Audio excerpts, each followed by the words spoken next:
Mesdames, Messieurs, ravi de vous retrouver ce matin dans le cadre de notre rendez-vous quotidien tabloïd qui, cette fois-ci, met le cap en ouverture sur Cameroun Tribune. Le quotidien national bilingue croit savoir et pouvoir expliquer à ses lecteurs ce mercredi 25 novembre 2020 la grogne dans le secteur judiciaire avec désormais des magistrats et avocats qui se regardent en chien de faïence et Cameroun Tribune de poursuivre dans son analyse et expliquer que depuis bientôt 2 semaines donc, l'atmosphère ne se décrispe pas. Le procès des 2 avocats jugés entre autres pour corruption et outrage à magistrat à Douala met donc le feu aux poudres et le journal à capitaux publics de préciser dans son commentaire ce matin que l'audience de ce 25 novembre au tribunal de première instance de Douala Bonanjo reste donc comme ce recours gracieux, soit la sentence mettra un apaisement dans les 2 camps ou alors ce sera également un mouvement d'humeur à l'horizon. Au-delà de ce malaise en raison de cette affaire digne d'un feuilleton sur un petit écran, il y a comme une léthargie sur le front de la lutte contre les détournements des deniers publics. Cette fois, c'est Émergence qui s'en fait l'écho dans sa parution du jour. Ce journal nous renseigne que des affaires seraient simplement mortes dans les tiroirs et Émergence est à retrouver donc dans les kiosques ce matin avec 400 francs CFA. Malaise également dans le quotidien ou du moins le commandement traditionnel dans la région de l'Ouest, par exemple, nous apprend le quotidien Le Messager. Les chefs traditionnels ont maille à partir en effet avec les effets pervers de la crise socio-politique. On peut lire dans le quotidien Le Messager ce matin, dans les régions du Nord-Ouest et du Sud-Ouest, la crise socio-politique qui secoue ces 2 parties du pays ont des effets néfastes et boomerang sur celles voisines de l'Ouest du pays, mais également ces chefs traditionnels souhaitent que l'on scrute désormais une réforme constitutionnelle assortie d'une consultation des leaders d'opinion afin d'asseoir une paix stable, durable et surtout une cohésion sociale au Cameroun. Restons avec les chefs traditionnels, mais cette fois pour dire et reprendre les informations du journal Essingang ce 25 novembre 2020 que ceux-ci font grise mine en raison de la non-livraison justement de fonds de campagne, contrairement aux formations et leaders politiques qui passent déjà à la caisse pour percevoir les fonds de campagne pour les élections régionales dont l'apothéose est prévue pour le 6 décembre prochain. Rien ne va plus entre riverains et le maire de la ville de Yaoundé à mais ça, c'est en cause, révèle le journal Mutation, la construction d'un complexe commercial. Mutation nous fait donc savoir que la construction de ce complexe commercial mettrait donc aux prises le maire de la ville, Luc Messi, à Tangana et ses populations riveraines qui réclament et demandent simplement qu'on leur mette à disposition les fonds d'expropriation. À lire dans Mutation ce 25 novembre. Diapason, lui, s'intéresse à la contre-performance de l'économie camerounaise. Le rapport du comité de compétitivité est moins élogieux pour le Cameroun, explique que ce journal, situation quasi identique dans le septentrion à la corne de l'État du Cameroun, notamment dans l'extrême nord à Kousséri précisément. En effet, l'œil du Sahel, dans sa parution du jour, nous fait savoir que les échanges commerciaux entre le Cameroun et la République du Tchad ont reçu une gifle économique. La fermeture des frontières au niveau de Kousséri dans le Logone et Chari depuis bientôt 8 mois en raison de la pandémie à coronavirus plombe l'économie des 2 États. Et puis, Ecobatin tire la sonnette d'alarme sur le secret bancaire, la réglementation des échanges, la lutte contre le blanchiment des capitaux et le financement du terrorisme. Lire dans les colonnes du journal de Émile Fidiec les mesures prises par les institutions régionales, sous-régionales et même nationales en vue de mettre au pas les établissements financiers afin non seulement de tordre le cou à ces pratiques peu orthodoxes, mais permettre aux économies des différentes nations de prendre de la croissance et de reprendre leur envol. Voilà, mesdames, messieurs, qui vient mettre un terme à cette sortie de tabloïd, 3e livraison de la semaine. Merci d'avoir été de nôtres. Demain étant un autre jour, prenez soin de vous et à demain, Inch'Allah.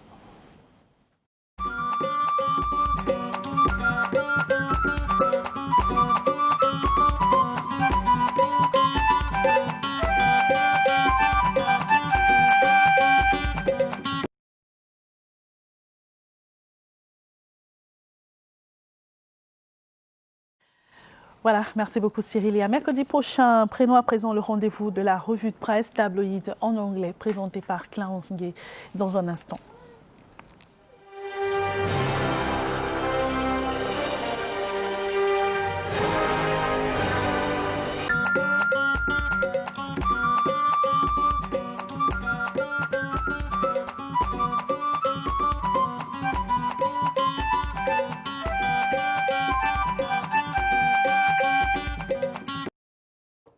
Good morning, ladies and gentlemen. It is Wednesday, the 25th of November 2020, 36 days left for us to get out of this year 2020. This is Tabloid, or call it Press Review on CRTV News and CRTV.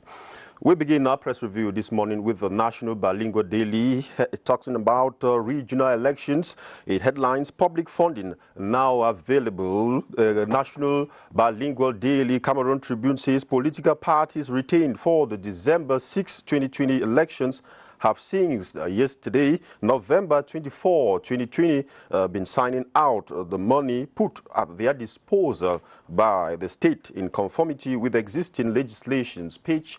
Pages 8 and 11 of the National Bilingual Daily will be giving you details of that story. The Guardian Post newspaper, the lone English language daily, headlines government summons Canadian High Commissioner. In a recent interview granted the Canadian Post, or the Guardian Post, in which the Canadian High Commissioner to Cameroon, Richard Barr, spoke extensively on the more than 4 years crisis in the northwest and southwest regions, has been given a wrong meaning by Yaoundé. That is what the Guardian Post newspaper is saying. It further says it has on good authority that barely minutes after the interview, or the edition carrying the diplomat's interview, began circulating on social media, a top regime official, name withheld, sent a WhatsApp message to the Canadian High Commissioner asking to know if indeed he made some of the sensitive remarks as was relayed by the lone English language daily newspaper. Details of that story, you will find it in page 3 of the Guardian Post newspaper of this day. Newswatch says outstanding service to the nation. BR Knights Governor Awa Fonka Augustine. 6 personalities amongst them Governor Awa Fonka Augustine, Governor of the West Region, was raised to the distinction of Grand Officer of National Order of Valor by President Paul Biya on behalf of Territorial Administration Minister Paul Tanganji. This was at the end of the second biannual conference of the 10 regional governors held in Yaoundé. We move into Le Quotidien Réalité Plus newspaper. This morning it says visite des chantiers c'est réparti avec Célestine Ketchakoutes. That is the headline of Réalité Plus newspaper. The Minister of Housing and Urban Development has ordered for the demolition of structures that act as an impediment to the ongoing road works around Yaoundé. That is around Yaoundé. The Célestine Ketchakoutes was, speaking. That was yesterday during an inspection tour to the Yaoundé-Simalen Highway and other routes under construction ahead of the African Football Championship CHAN. You can find details of that story in page 4 in Le Quotidien Réalité Plus newspaper. Away from that, we step into the Post newspaper. See headlines: lawyers begin nationwide strike. The Post newspaper says lawyers in Cameroon under the Cameroon Bar Association will on November 30 to December 4 carry out a nationwide strike. The strike action is one of the resolutions taken during an extraordinary Bar Council session on November 13. The extraordinary session of the Bar Council that is held on the heels of police brutality on lawyers on November 10. That is what was in Douala at the Bonanjo Court of First Instance, or the Magistrate Court that's in Douala. The Advocate newspaper says incessant attacks on lawyers, still on the same story. Bar Council invokes nationwide strike. That's what the Advocate newspaper is telling us this morning. Lawyers in Cameroon are bracing up for a 5-day nationwide strike beginning November 30, 2020 to protest the incessant maltreatment and harassment in the country. That is what the Advocate is telling us this morning. The move comes following the arrest of 4 of theirs who were arrested, brutalized and tear-gassed by the forces of law and order in a courtroom in Douala recently. Page 3 of the Advocate newspaper publication, you will find more facts on that story. The Star says Professor Enoch Tanjong, a varsity don on retirement, renowned professors, legal luminaries, communication experts, medics, members of parliament, and hundreds of former students of Professor Enoch Tanjong, Saturday, November 21, thronged the life of the shrewd varsity don as he ended his long, illustrious career forming minds in the amphitheaters. The astute journalism trainer, communication professor, and author Professor Enoch Tanjong retired at 65 during a retirement party organized to honor the professor's 40 years in service. The renowned researcher was described as a man who touched many hearts throughout his profession. You can read more of that story in the Star newspaper publication, and of course other publications do carry that story.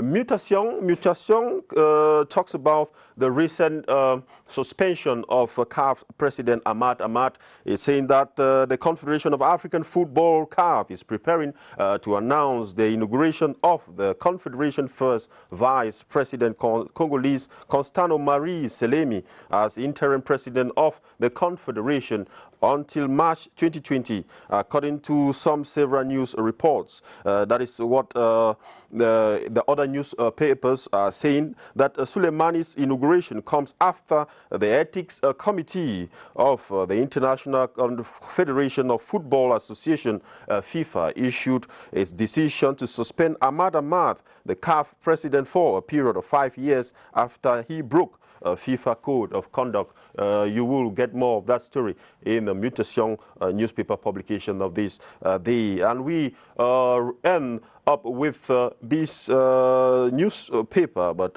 Foreign Central City News is talking about a scandal of that's as far as the U.S. presidential election is concerned. You see how election was stolen. Analysts show obvious fraud by computer in states. Election day in the United States held this year on Tuesday, November 3, 2020, was really a series of 51 separate elections. Each of the 50 states and the districts of Colombia. The vote total in each determines how the electoral votes of that state or district will be cast in the Electoral College on December 14, 2020. Well, that is what the Central City News is telling us. You can, get that copy of the newspaper and read more about the recent results as far as the U.S. presidential elections is concerned. And that was it for Tabloid, or call it Press Review, on CRTV and CRTV News this morning. I'm wishing you a wonderful day. God bless you. Thanks for watching.